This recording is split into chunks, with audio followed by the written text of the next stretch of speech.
भारत और अरब के बीच 7वीं सदी में ही संपर्क आरंभ हो गए थे, लेकिन राजनीतिक संबंध 712 ईजरे में सिंध पर आक्रमण के दौरान स्थापित हुआ। भारत में अरबों के आगमन का राजनीतिक दृष्टि से उतना महत्व नहीं है जितना अन्य पक्षों का है।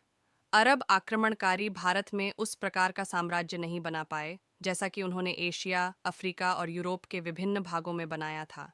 यहाँ तक कि सिंध में भी उनकी शक्ति अधिक दिनों तक नहीं बनी रही। किंतु दीर्घकालिक परिणामों की दृष्टि से प्रतीत होता है कि अरबों ने भारतीय जनजीवन को अत्यधिक प्रभावित किया और स्वयं भी प्रभावित हुए। यद्यपि इससे पूर्व में भी भारत पर शक, यवन, कुषाण, हूण आदि का आक्रमण हुआ था, किंतु भारतीय संस्कृति ने इन्हें आत्मसात कर लिया। उन्होंने भारतीय धर्म तथा सामाजिक आचार विचारों को ग्रहण किया और अपनी विशिष्टता खो बैठे। उनका एक दसूरे के ऊपर प्रभाव भी पड़ा, तथापि हिंदू तथा मुसलमान दोनों ही भारतीय समाज में अपनी विशिष्ट संस्कृतियों के साथ विद्यमान रहे। अरबों ने चिकित्सा, दर्शनशास्त्र, नक्षत्र विज्ञान, गणित और शासन प्रबंध की शिक्षा भारतीयों से ली। ब्रह्मगुप्त की पुस्तकों का अल्फजारी ने अरबी में अनुवाद किया।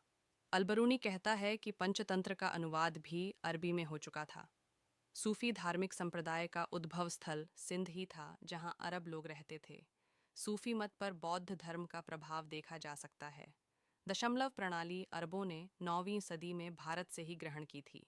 यदि तात्कालिक राजनीतिक दृष्टि से देखा जाए तो कहा जा सकता है कि अरबों ने एक ऐसी चुनौती पेश की जिसका सामना करने के लिए ऐसी शक्तियां उदित हुईं जो भारत में आगामी 300 वर्षों तक बनी रहीं।